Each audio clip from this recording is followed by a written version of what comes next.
and after some unpleasantry, back to GBOH Alexander, which at least we know what we're facing, more or less. Alright, so what do we have here? This is Arigaeum.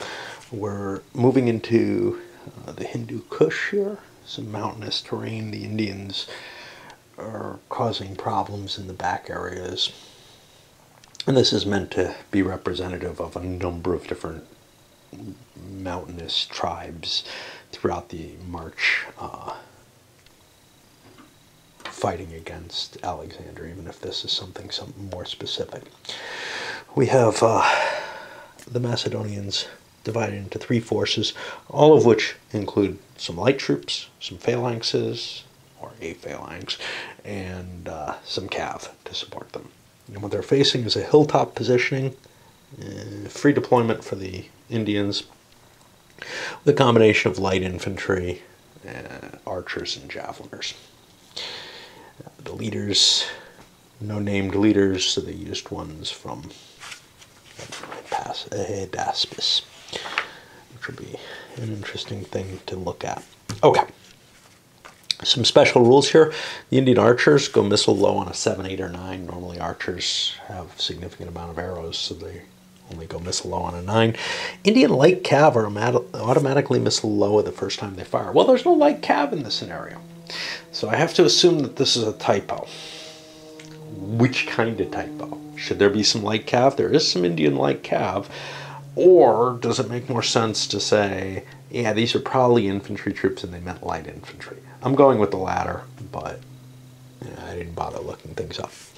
Whenever the Indian archers fire, they don't get the penalty for firing at the phalanxes because they have stronger bows. But they cannot move and fire in the same turn. Again, the stronger bows mean they're not going to be able to run up and shoot the way that the normal lighter missile weapon armed units do. Our route levels, 55 for the Macedonians, 50 for the Indians. This should be a pretty quick battle. The statement is that this should be very heavily weighted in favor of the Macedonians. However, the Indians have some not really good quality, but they do have the terrain advantages where the Macedonians are going to have to work their way up and take cohesion hits, making their way up that hill.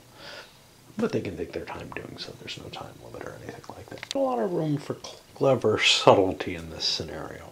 Although, my attempt to keep a reserve for the Indians might be backfiring, because you can see over here, unfortunately, this is the worst of the Macedonian commanders. He's only got a 3 initiative. He's starting to try and outflank with a couple of companions. The other side of that, though, is now I have to decide with the Indians whether, not right away, but after I move this guy, whether or not to try to engage part of that Macedonian force. Because if I can knock him mostly off the field, first of all, that's a lot of points. Maybe enough to win me the game. But secondly, that would free up my units. So I think that's my only kind of solution, is to try to do a defeat of the Macedonians in detail. And, you know, it's not going to work, but nothing really is. I think it gives me the best opportunity. Remember when I said there was a special rule for this battle, that the Indian light cav have a penalty? Well, that's baked into the combat chart as well. Here, the mounted archers, no, somewhere. Indian light cav are automatically missile, no. So I'm just going to ignore that rule. There are no light cav in this scenario. And I think I'll just read it as written. I'll figure it just slipped in there somehow accidentally. Maybe they're supposed to be, but I can't decide how many. There's like 3 available in the counter mix, or should they all be there? I don't know. Here I ran into another problem, though. And the reason that I found the one was Indian light archers have a rule on B. Remember to apply the slippage rule. But I've looked for the fucking slippage rule, and I don't see it. And I'm not going to pay too much more attention to this again. Maybe it's from an earlier version of the game. Maybe it's not. I don't know. But I cannot find it under archers, under special unit rules, under fire, under light infantry. It's not in the index. We're going to imagine that the slippage rule doesn't do anything. I'm sure it's in there somewhere, but it's probably pretty fucking minor. So, and it sounds like it probably is in the Indians' disadvantage. And it may be the fact that they get the 7 through 9. It doesn't even make sense. I don't know what it's supposed to mean. Slippage? The fuck is slippage?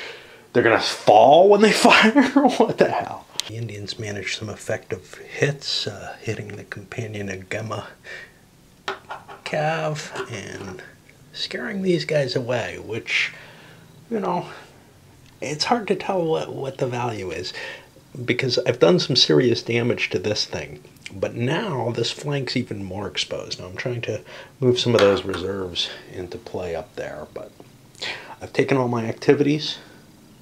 Alexander has used up his elite initiative, but he still has potentially a couple more.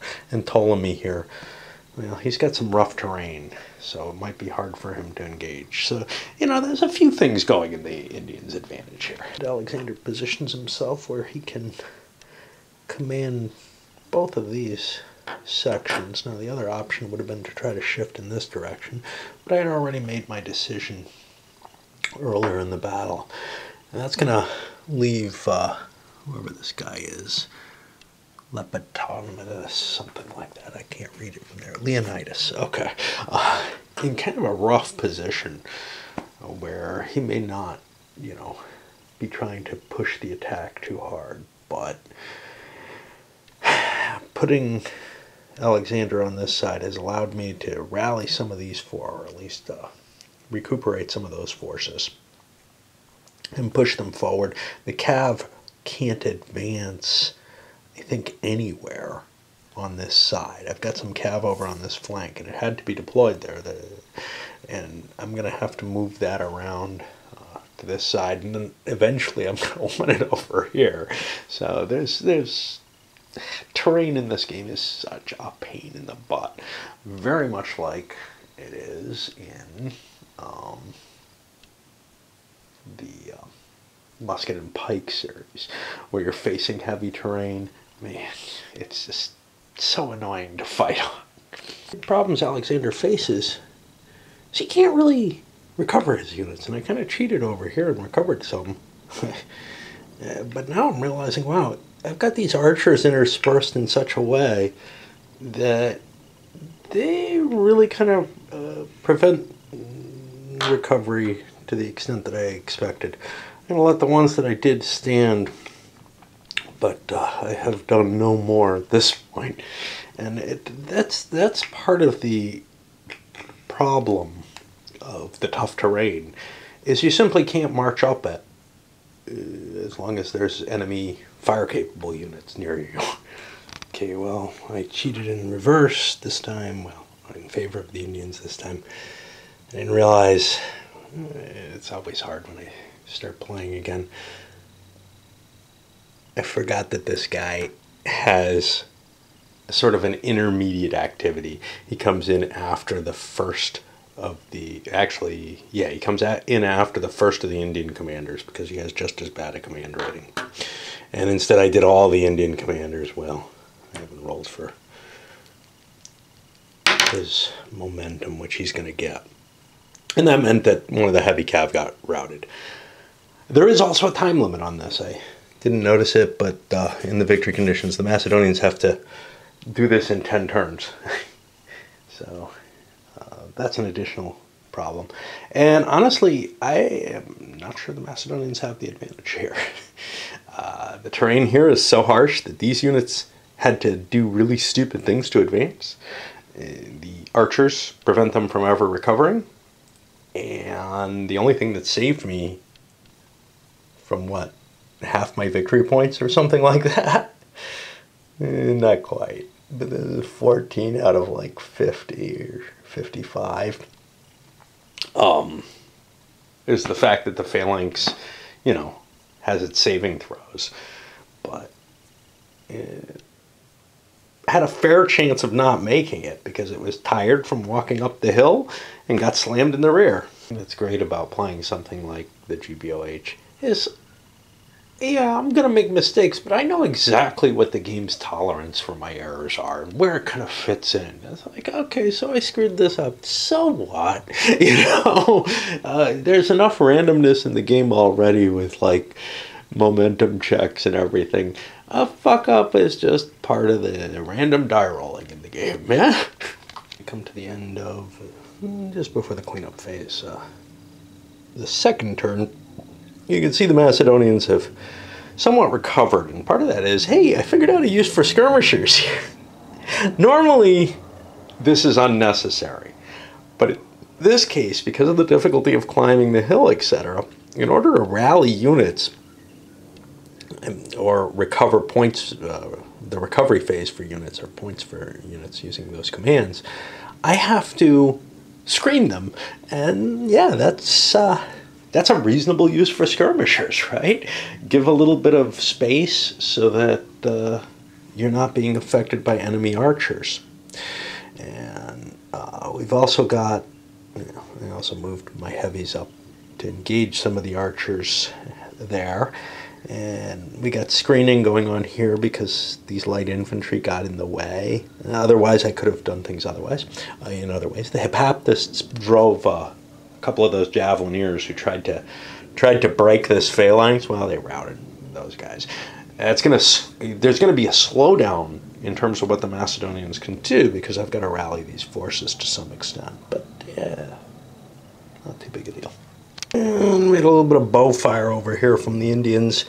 Over here, Leonidas or whatever has pushed aside most of that threat, but he did lose his companion, a Gemna unit, 9 big victory points on that. That's a pretty big loss, just because he sucks at rallying. And actually, no, I cheated. He doesn't lose that. He didn't roll above a 9, obviously. Let's see, that was probably about here-ish. We'll retreated a couple more hexes. It's going to be running. And actually, I probably would have tried another rally on him, but you have to break the tactical quality to cause that. But anyway, I got some pretty nice results here with threats of charges and actual charges. The threat of the charge causing a unit trying to whirl around to break. With, those light infantry falling apart. Now, the rear here is exposed. Of course, it's going to take the Macedonians some time under his leadership to get up there and really exploit it. So I'm more hoping for this flank to be where I'm going to win the battle still. Okay, well, the center, and you can see it's kind of broken apart, launches in to try to knock out Alexander's right flank of his kind of leftmost detachment. I mean, the main force is this leftmost detachment, right? So I launch some attacks there, great. I get rid of a couple of the skirmishers. Now, the skirmishers have an option of trying to withdraw, but if they do so, then I'm exposing my regular units too quickly to an attack. I'd rather launch the attack myself. There's some advantages to that. So I let the skirmishers take the losses. They're cheap. Great. But something kind of bad happened where the Hipaptists here got hit after the skirmishers got cleared out of the way. And that's part of the reason for this, is to prevent too much outflanking from happening right away. And then, in part because of that was able to be done because I got a momentum roll for this guy. That momentum roll looked dangerous, so I tried to trump it with Ptolemy, and Ptolemy failed. So that's going to be a serious hitch for Alexander. And now I think we're swinging over to this guy over here to see what he can do on the flank there. And as things start to look like they're going badly here, and then I also flung one in over in the flank here. Another trump attempt, this time by Alexander, and it's successful. Cut off his momentum shot. The Indians are getting kind of lucky here. It's certainly not, my first impression was, oh, the hill is going to be just such a misery. Well, it is, but I wouldn't say that the scenario is unbalanced in favor of the Indians, which is what my first impression was, but it's not as unbalanced in favor as the Macedonians as it would indicate.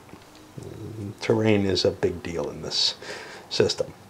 Anyway, let's see what Alexander can do to retrieve his position here. And a couple of Alexander activations can change everything. The whole flank collapsed here.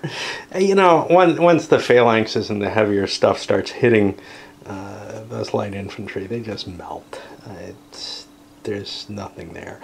My only hope for the Indians is to try to score some points somewhere. For example, this thing running away, but someone can go run over and try to save these. As it stands, I'm 20 points. I need 30 more. 1, 2, 3, 4, 5, 6, 7, 8 routing units. Chances are I'm not going to be able to rally many of them with the leaders I have. The points are there. The Macedonians can let the Indians leave the map, and you know, just they don't have to push any harder probably. So I can worry about rallying my units just to prevent this number from getting too high. Right now, all it is 4 skirmishers. After the elite initiative play, it's pretty obvious that the Indians are in an even worse position. Actually, it's kind of amazing that these guys held out. We're slamming into some of the routed stuff, scoring up some points. No real need for it, but Alexander's main goal was to rally this unit, and beyond that, everything else was kind of gravy. I'm here for the Indians, other than the simple fact that they're just losing, is, I mean, I can't let anything rout off the board, so I have to try to stop everything. I'm not going to get enough points to knock the Macedonians out this turn. However, it is actually impossible. I can't prevent this from routing off the board. So I'm going to call this one here. I just don't really feel like playing out the mechanical aspect of the game. I've got something to set up that, you know, I'd kind of like to get started setting up at least during daylight hours. So, up this goes.